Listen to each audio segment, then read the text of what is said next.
So then we're going to begin a discussion on definitions. And so this is one of the issue of the point and the line, whether between 2 points of the striated space or the point is between 2 lines with the smooth space.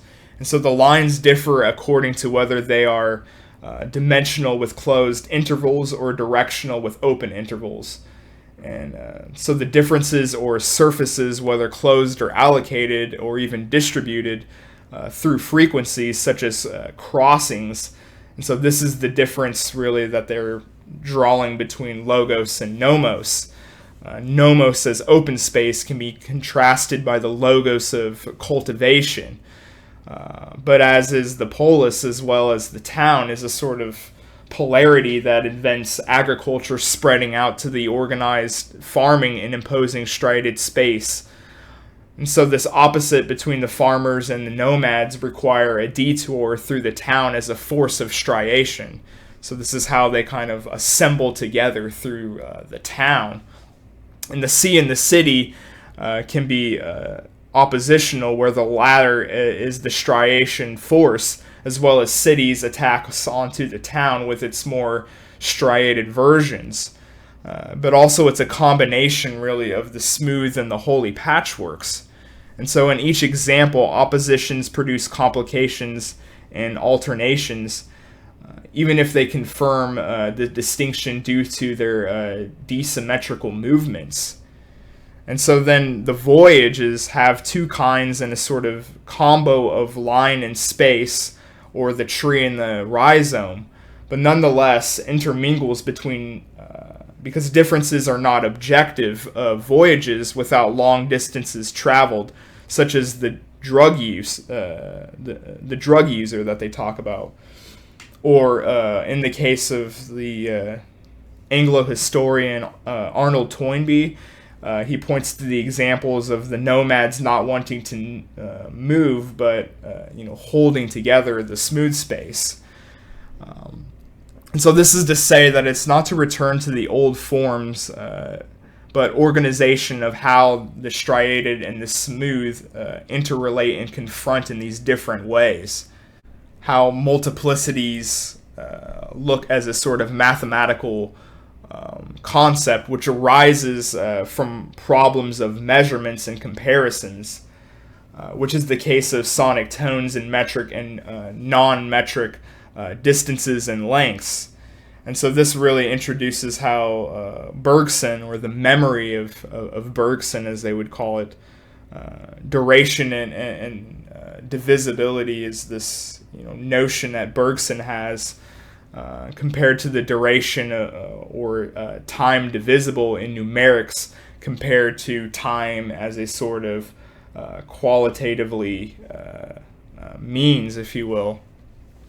And so the mathematical example, or topology, is the sort of upshot example in so far as the x and y axis and its magnitudes compare of vertical and horizontal as a sort of multiplicity by its determinations as magnitudes.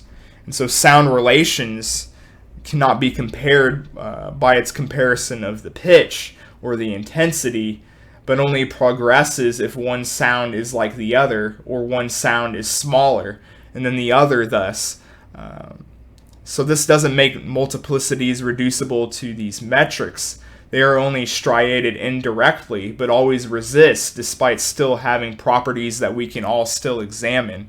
So that's what they're really getting at with the relations of sounds moving along in a sort of song, and how despite their similarities they ultimately have different qualities.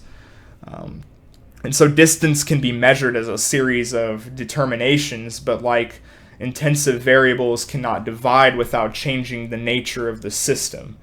And so this is how temperature and speed relations, which act as scale measurements that cannot be made of 2 smaller portions or speeds to make up that larger one. So again, if you had these 2 different metrics of speed and temperature and added them together, that doesn't mean that you'll have a larger aggregate, if you will, or representation there. And so distance then is the overall set of ordered differences or the sum of proximities. And so the horse's movement can be one of the gallop, the trot, or the walk.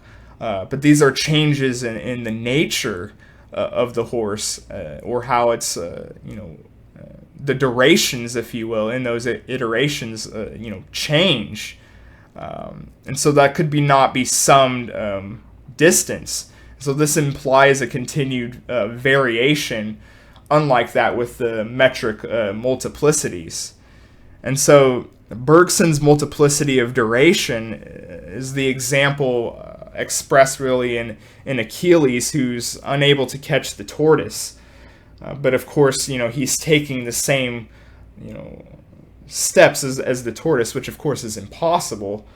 And so Bergson's going to contrast this to the metricated multiplicities. So for Bergson, matter goes back and forth between the qualitative non-measurement and our metricated observed multiplicities, if you will.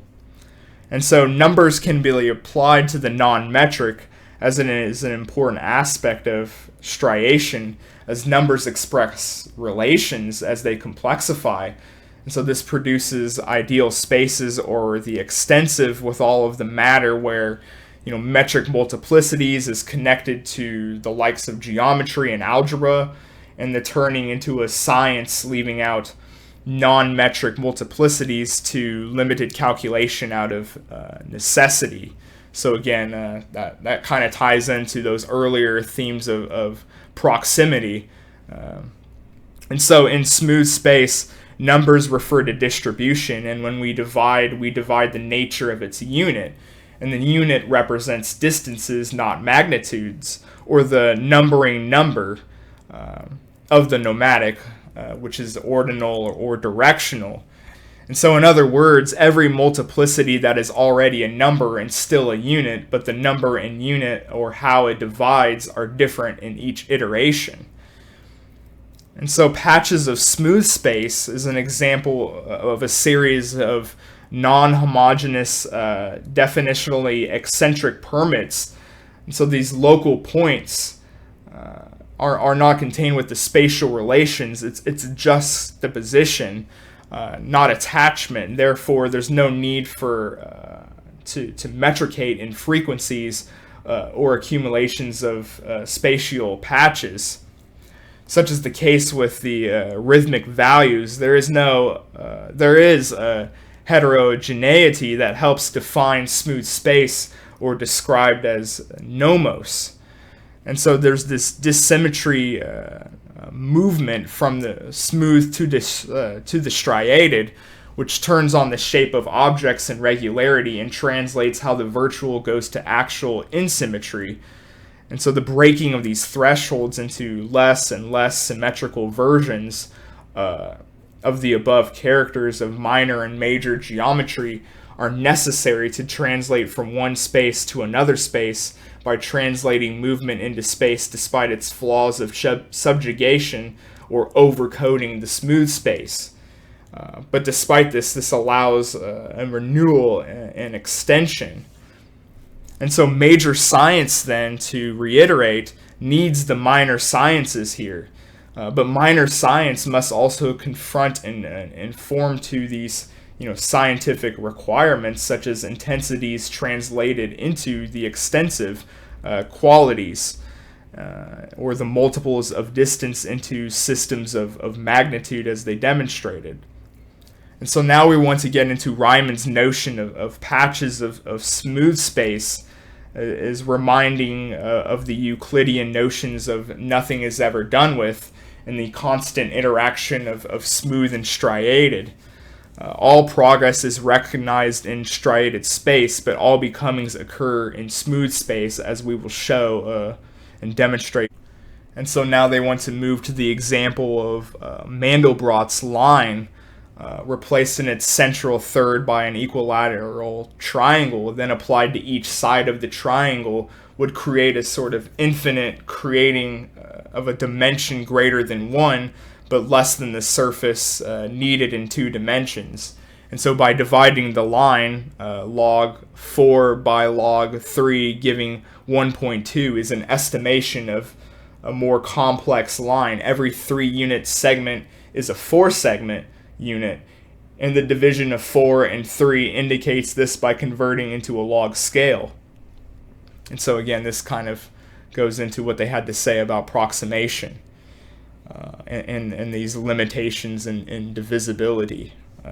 And so in the cube holes, the drilling in each surrounding of holes, which results in a sort of how you see a sponge between a volume and a surface. And so this demonstrates the relation in the mathematical mode of affinity between free space and Holy space.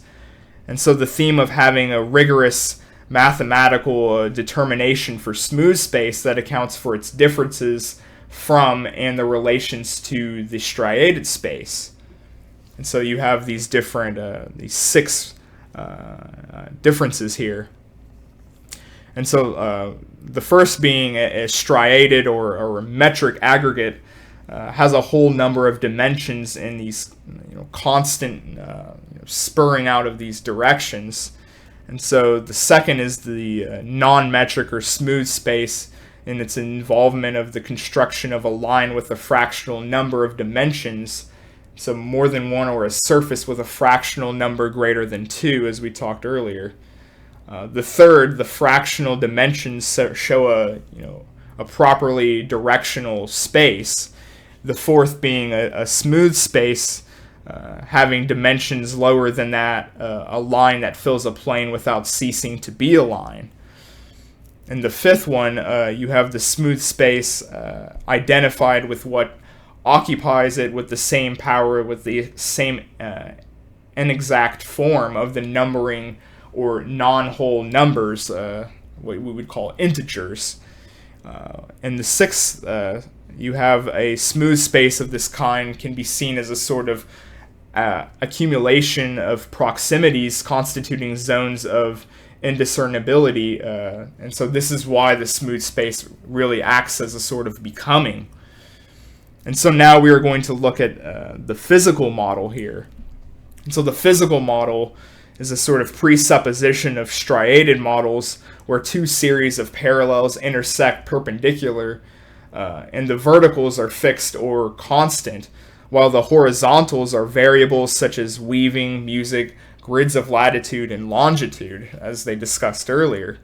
And so the tight striations produce homogeneous spaces, so homogeneity does not belong to the smooth but to the striated. However, when striations work in homogeneity in its production, it re-imparts smooth space. Otherwise, the smooth relates to heterogeneity, felt or patchwork rhythm rather than harmony and melody. Riemann over the Euclidean example. And so this is a continuous variation that exceeds distribution of constants and variables, the freeing of a line that does not pass between 2 points, or the formation of a plane that does not proceed by parallel and perpendicular lines. As is the case with physics, which is the theoretical of gravity-centered, but when it's changed by parallel forces until they are perpendicular to the original direction, this doesn't change the center of gravity. This implication is that gravity is a particular case of universal attraction following straight lines or biunivocal relations between 2 bodies. And so moving then to work is a sort of force displacement relation in a certain direction, such as in the account of the Greeks. The Greeks described perfectly the homogeneous space or double striations of the state, with the vertical lines dominating the dominating empire and the isotropic apparatus, and how it defined the city-state or polis. In this way, we can use geometry to actually understand the state. And so the state lies at the crossroads of a physics problem. And so problems, which key into how they see problems in math and how it relates to philosophy and politics here. Problems arise when more than two bodies are considered space escapes from the striation, the sort of infinitely small deviation between gravity vertical and the arc of a circle, to which the vertical is tangent in another way, spirals or vortexes which can occupy all points of space, but not in a way which involves the striation of parallels, unlike in Laminar's distributions. And so between the declination and vortex stretches a possible smooth space whose elements is declination and is people by a spiral. The declination provides the minimum and the spiral the excessive possibilities then. Michel Serres argues the Greeks saw links between atoms and hydraulics, since the ancient atom was always seen as essential, a matter of course and flow, and the Greeks also had non-Euclidean geometry and physics interested in matter, not in the solids, to the lamellar structures or microstructures. The lamellar structures or microstructures are composed of fine alternates of layers of different materials. They are observed in cases where a phase transformation front moves quickly, leaving two solid products. And so such conditions force different compositions to form, but allow little time for diffusion to produce those phases of equilibrium compositions. And so the Greeks then had descriptions of the war machine rather than the state apparatus or the physics of packed turbulences, catastrophes, and epidemics. And so there's this distinction then between free action in smooth space and work in the striated space, which is developed in the 19th century of the physical concept of work as, weights, heights, forces, and displacements becomes allied to socio-economic concepts of labor, power, or abstract labor as an abstraction, a homogeneous way of applying to all work through its metrication. And so this makes a distinct link here between physics and sociology, the first providing the mechanical currency for work, and the latter as the economic landscape or normativity. This made the wage regime a physics more social, as the convergence between defined and metric things like a lift pulled by a standard man. All activity then can be one of work and free action in a discipline, or at least relegated to leisure defined against work. This work model is fundamentally part of the state apparatus. Public work supports the standard man in public construction, army organizations, the industrial production of weapons, and the appropriation of the war machine in its capturing and subjugating to the work model. The war machine was the first to be striated as such, where free action in smooth space was first conquered. The concept of labor is developed with the notion of surplus and stockpiling, and the disciplining of free action or the nullification of those smooth spaces. And so with no state and no surplus labor, there could be no work model. Instead, we have the continued variation of free action, passing from action to song to speech to enterprise. And so historically, this analysis then would show how different races, such as the blacks or the Indians, did not see work in this way, or as such with slavery. And such societies of free action and smooth space that do not contain this concept of work factor, not societies of laziness or no proper laws, at least in their analysis. So as it turns out, the variations of non-economic activity featured a sort of cruelty all of its own, such as abandoning people who could not travel. Labor in its clearest in tribal society is a tribute from the striation of many political and cultural religious practices, whereas Marx argues surplus labor becomes ordinary labor in prior societies. Time separates ordinary labor and surplus, So, of course, Marx argues this indicates that surplus value is no longer localized in capitalism, and suggests that machines could produce surplus value. And so this really blurs the distinctions between variable and constant capital. All labor which involves surplus labor, but labor itself will not be the only source of surplus. Instead of implicit striations of space and time, human regulation becomes generalized, and so you have the introduction of machine enslavement, whether or not they actually work, or and so there's this, an even furthering, really, you could say, of the alienation, because this labor distinction, this distinction of work and free time, now crumbles away from this sort of cultural way of looking at work in prior societies.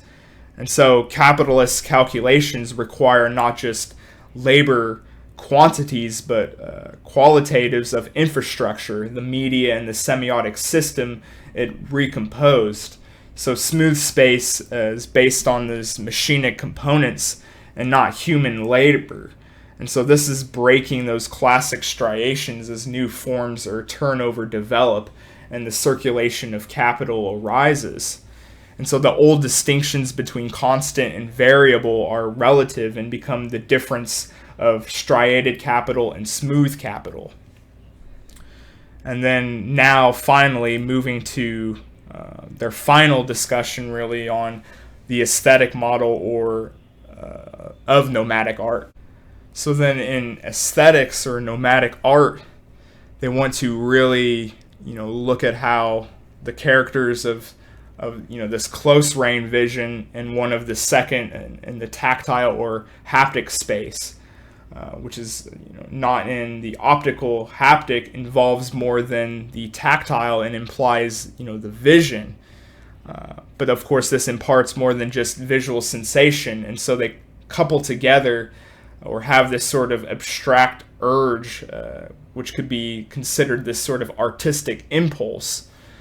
And so they're explaining that textiles and art helping to see that the smooth involves closely to the close vision, and haptic space where the striated relates to the distant vision and optics. So that you could see these sort of distinctions weaving into each other here. And so, remembering how they relate, painting goes from close range, even viewed from afar. And so we can see a cycle between striations and smoothness, whereas musicians have ideas of close range hearing, unlike the audience, and writers write with short-term memory while assuming long-term memory in the reader. I actually really enjoy this discussion on aesthetics. It's one of my favorite plateaus here. I find it really interesting personally. But the haptic smooth space orientates in continuous variation. It goes step by step as we navigate deserts. We always feel are on such a space as it's presupposed. This perspective, the landmarks change according to those local conditions, including temporary vegetation.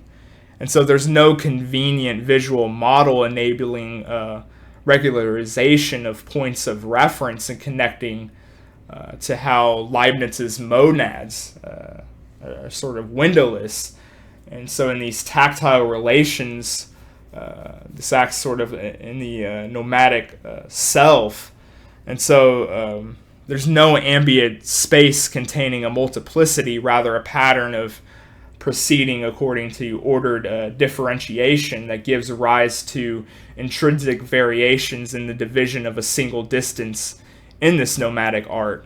And so with the twisted animals, the floating limbs, and all these odd directions, this challenges the normal, the realism, if you will, the perception, and acts as a special monadological point of view requiring direct contact with the mind. And so the striated space has all the opposite qualities and has less creative capacity to evaluate. And so global is relative, whereas the local is absolute. Where in the former, there is no easy horizon, background, or perspective, no easy division into far distances or intermediary ones.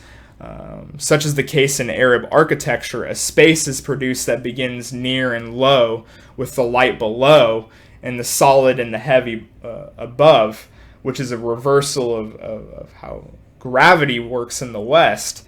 And so this illustrates the nomadic absolute, a local integration moving from part to part and constituting smooth space in an infinite succession of linkages and changes in these directions. It is an absolute that is one with becoming itself. With process, we see the absolute is local because of where it manifests. And so the global striated space, or acting as something optical, is long-distance vision or relative globalism, which encompasses or englobes against what distinguishes the forms. And so the absolute then might appear as a definite center, repelling any other attempt to integrate striation, where it appears in the smooth, which serves as a sort of horizon, something to compose elements. It also serves to representing the loathsome deep, or something smooth beyond life, as in imperial religions who need a smooth space to impose a law which domesticates the absolute. In Rigel's analysis of Egyptian art, there is the definite horizon or background that reduces space to the plane, enclosing individuality and withdrawing it from change. The pyramids indicate how every plan becomes a surface against the immobile desert, whereas in the Greeks, the optical space separates itself out, merging background and form, the conquering depth working with volumes and in its organizing perspectives, and introducing those as reliefs. The optical marks that striation is tighter and more perfect is not necessarily from the point of view of the artist.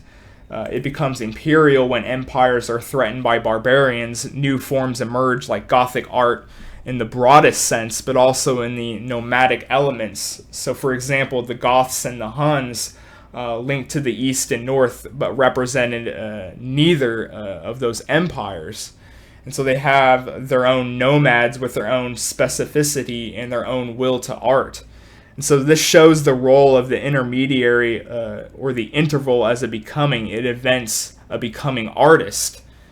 And so now we introduce Warringer, who sees the abstract line as the beginning of art, the first expression of artistic will in imperial Egyptian form, with its rectilinear depictions. However, Deleuze and Guattari would say that the best is the Gothic or northern line. The north line is the subway route, something nomadic. The Egyptian rectilinear line is negatively motivated by anxiety and attempts to depict instead the constancy and eternity of an itself.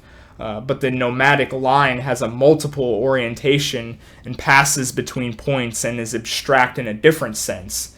And so this is motivated positively by the smooth space that it draws upon.